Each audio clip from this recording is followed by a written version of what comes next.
I can't believe how many requests I keep getting for updates on this story. It's been 4 years, and I still get DMs and comments almost every day asking for updates. It's somehow spread to TikTok? Shithead and Sarah have been like family to my wife and I for several years, practically ever since we moved in across the street from them. The four of us were extremely tight.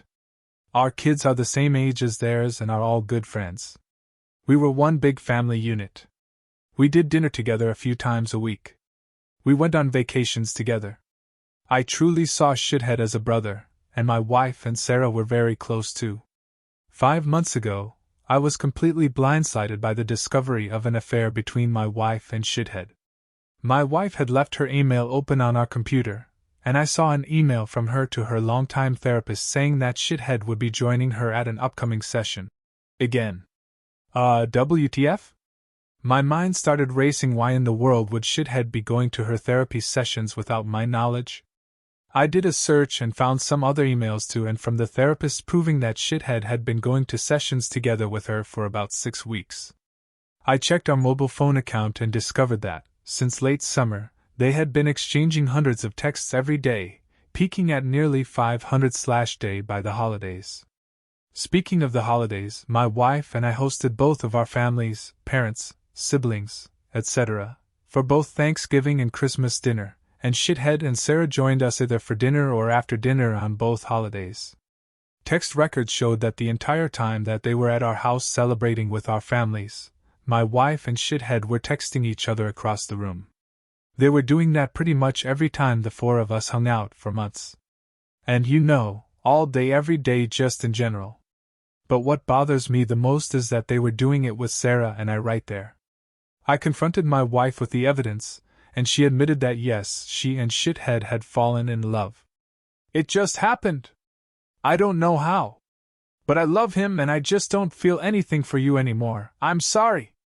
They had gone on a school district trip together. Something had happened in her hotel room, and things had moved quickly from there. She explained, as I lay face down on the couch, unable to look at her, that they had already made plans to move out and divorce me and Sarah, and while they didn't plan to move in together immediately because of the kids, they'd probably do so eventually. The meetings with the therapist were supposedly mostly for the purpose of finding a way to break this to me and Sarah as gently as possible, because they were so very concerned for our well-being. Sarah and I are fairly certain that they weren't planning on telling us about the affair at all, and were simply going to discover their feelings for one another several months down the line, after they'd come up with some other reason to divorce the two of us. My wife moved out 2 months ago. I was, and still am, utterly destroyed. I cry every day. I cried writing the first few paragraphs of this story just now. I worry nonstop about the impact on our kids. But I am also not exactly a shrinking violet when I feel that I've been wrong. And in this case I was, objectively, very, very wrong. So, a couple of years ago, Shithead ran for a Board of Education seat as a pretty extreme underdog. I helped him with his campaign materials and debate prep, and my wife, a well-known school district employee, this becomes important later, got the word out as best she could. Much to our surprise, he actually won in a squeaker, by just a few dozen votes. Being on the board became the center of Shithead's world. He joined every committee that he could. This turned into the foundation of his affair with my wife, as they were constantly going to school events and meetings together on evenings and weekends. Once I discovered the affair, my thoughts turned pretty quickly to revenge, and it occurred to me that an extramarital affair between a member of the Board of Education and an employee of the school district was at least bad politics and possibly violated district policy. Making things far worse for them was that my wife was in the running for an open administrative position, and everyone knew that she was more or less guaranteed the job and the major pay raise that came with it. She had just finished her master's degree in school administration, at the urging of her principal and the superintendent, so that she could be promoted to this specific position. I had plenty of evidence of the affair, texts from both of them admitting to it, text records showing that they were texting hundreds of times a day, emails to and from the therapist, etc. I considered simply emailing all of the evidence to the board and the superintendent, but felt like I, as the grieving, betrayed spouse, might not be seen as a credible source. So instead, I invented a fictitious, furious friend, who was planning on showing up to the next board meeting and publicly shaming the two of them for their affair. I told my wife that I'd tried to talk this person down but couldn't guarantee that they wouldn't show up and humiliate them publicly. As I expected, this led Shithead to conclude that the only option was for him to preemptively admit the affair to the board. The superintendent subsequently recommended that Shithead resign, which he did. Sarah said that he was utterly humiliated and crushed, and barely got out of bed for a few days afterward. Once word of the affair and Shithead's resignation started getting around, the superintendent, a longtime friend of both my wife and Shithead, contacted my wife and tearfully informed her that it was no longer politically appropriate for her to be promoted to an administrative position within the district. The position that had been lined up for her was later filled by an outside candidate. This sent waves of confusion and rumor throughout the district, as it was pretty well known that my wife was getting the job. The day after she was informed that she wasn't getting the promotion, my wife and I, despite our crumbling marriage, took our son out to breakfast together on his birthday, and a parent stopped by our table to congratulate her on her new role. She said thanks, then excused herself to go cry in the bathroom for a while. I let the dust settle for a couple of weeks, and then, right before my wife moved out, let them in on my little secret there was never a furious friend, threatening to expose them in the first place. Just me. Word of all of this has gotten around our fairly small town, which Shithead grew up in and my wife has worked in for nearly 20 years. My wife refuses to talk to me about how things are at work now, but I've heard from some people I know in the district that her formerly spotless reputation has taken a major hit. Shithead, formerly a gregarious social presence in our neighborhood and at events and pubs in town, has completely gone underground and barely emerges to mow his lawn.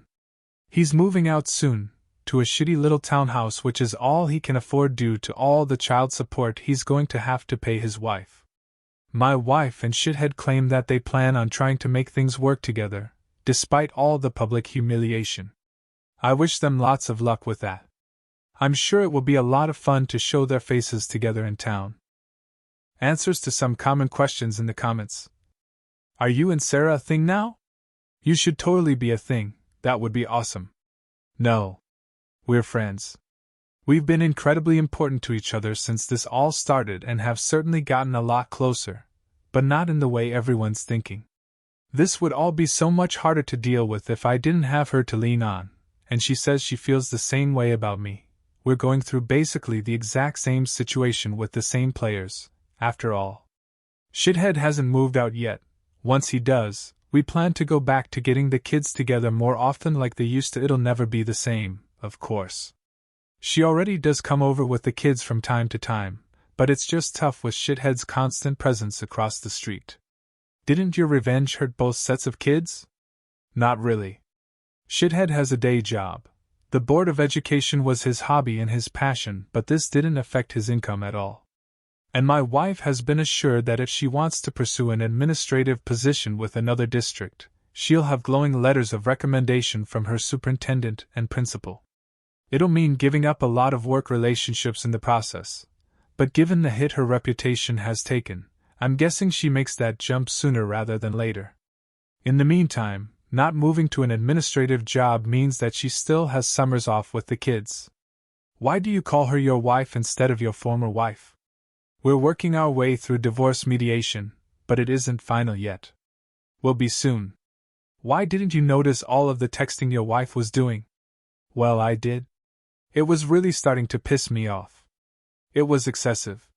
She has a big social circle and tends to text a lot anyway, but it was really getting over the top, to the point where she was completely ignoring me and the kids.